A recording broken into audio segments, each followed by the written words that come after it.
നമുക്ക് ഡൽഹിയിലേക്കൊന്ന് പോകാം. സേനകളിലെ ഉന്നത ഉദ്യോഗസ്ഥരെ ലക്ഷ്യം വെച്ച് പാക് ചാര സംഘടനകൾ വ്യോമസേന ഉദ്യോഗസ്ഥനിൽ നിന്ന് പ്രതിരോധ വിവരങ്ങൾ ചോർത്തി.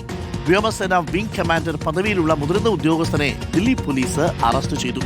നോബൽ മാരിക്കാരനുണ്ട് കൂടുതൽ വിവരങ്ങളുമായി. നോബൽ മാരിക്കാരൻ, ഞെട്ടിക്കുന്ന വിവരമാണല്ലോ രാവിലെ. Very good morning. ഈ ഹണി ട്രാപ്പിലൊക്കെ പെടുത്തി അദ്ദേഹത്തിന്റെ മൊബൈൽ ഫോണിൽ ഒരു സോഫ്റ്റ്വെയർ ഇൻസ്റ്റാൾ ചെയ്തൊക്കെയാണോ ഈ ചാരപ്രവർത്തനം നടത്തിയത്? എന്തായിരുന്നു ഇദ്ദേഹത്തിന്റെ രീതി? ആരായിരുന്നു ഇവർ?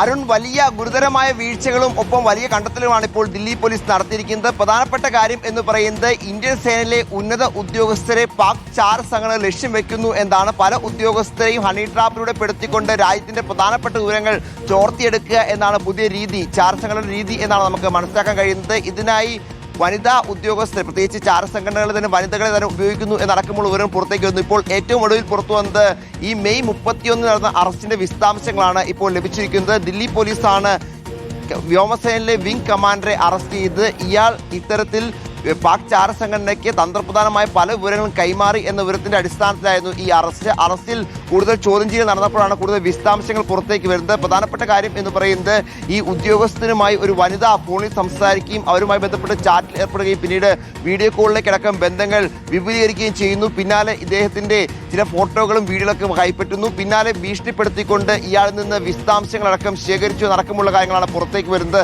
അത് മാത്രമല്ല, മറ്റു ഉദ്യോഗസ്ഥരുടെ ഫോണുകളിൽ ചാര സോഫ്റ്റ്വെയർ ഇൻസ്റ്റാൾ ചെയ്യാനുള്ള നിർദ്ദേശം അടക്കം നൽകി എന്ന വിവരവും പുറത്തേക്ക് വരുന്നു. എന്താണെങ്കിലും നിലവിൽ ഈ ഉദ്യോഗസ്ഥരുടെ പേര് വിവരങ്ങൾ വിംഗ് കമാൻഡർ എന്ന് മാത്രമാണ് രഹസ്യാന്വേഷണ വിഭാഗം വ്യക്തമാക്കുന്നത്. പേര് വിശദാംശങ്ങൾ നൽകിയിട്ടില്ല. തിഹാർ ജയിലിൽ ജുഡീഷ്യൽ കസ്റ്റഡിയിലാണ് ഈ ഉദ്യോഗസ്ഥൻ ഉള്ളത്. എത്രത്തോളം സെൻസിറ്റീവായ വിശദാംശങ്ങളും വിവരങ്ങളുമാണ് ഈ ഉദ്യോഗസ്ഥൻ കൈമാറിയ നടക്കമുള്ള കാര്യങ്ങൾ പരിശോധിച്ച് വരികയാണ് എന്നാണ് അറിയാൻ കഴിയുന്നത്. എന്താണെങ്കിലും ഉന്നത സൈനിക ഉദ്യോഗസ്ഥരെ അടക്കം ഇത്തരത്തിൽ ഹണി ട്രാപ്പിൽ പെടുത്തിക്കൊണ്ട് വിവരങ്ങൾ ശേഖരിക്കുക, രാജ്യത്തെ തന്ത്രപ്രധാനമായ ഇടങ്ങളിലെ വിവരങ്ങളും വിശദാംശങ്ങളും രഹസ്യരേഖകളും ഒക്കെ ശേഖരിക്കുക എന്നതാണ് ചാരസംഘടന ലക്ഷ്യം വെക്കുന്നത് എന്നാണ് ഇപ്പോൾ മറ്റ് രഹസ്യാന്വേഷണ വിഭാഗങ്ങൾ വ്യക്തമാക്കുന്നത്. ഉദ്യോഗസ്ഥർക്ക് ഇതുമായി ബന്ധപ്പെട്ട ചില മുന്നറിയിപ്പുകളും നിർദ്ദേശങ്ങളും വിവിധ കുളുകൾ നൽകിയിട്ടുണ്ട് എന്നതൊരു പുറത്തേക്ക് വരുന്നുണ്ട്. കാരണം ചാരസംഘടനകൾ വിവിധ രൂപത്തിൽ രാജ്യത്ത് ഉണ്ട് എന്ന നേരത്തെ തന്നെ വ്യക്തമായതായിരുന്നു. പ്രത്യേകിച്ച് യുവാക്കളെ ഉപയോഗിച്ചുകൊണ്ട് CCTV ദൃശ്യങ്ങളൊക്കെ ശേഖരിക്കുന്ന സാഹചര്യമൊക്കെ നമ്മൾ നേരത്തെ റിപ്പോർട്ട് ചെയ്തത്. അതായത് ഉന്നത ഉദ്യോഗസ്ഥരെ, പ്രത്യേകിച്ച് ഇന്ത്യൻ വ്യോമസേന അടക്കമുള്ള ഉന്നത സൈനിക ഉദ്യോഗസ്ഥരെ ഇതിലേക്ക് ലക്ഷ്യം വെക്കുന്ന വിവരമാണ് ഇപ്പോൾ നിർണായകമായി ദില്ലി പോലീസും മറ്റ് ഏജൻസികളും കൈമാറുന്നത്. അരുൺ,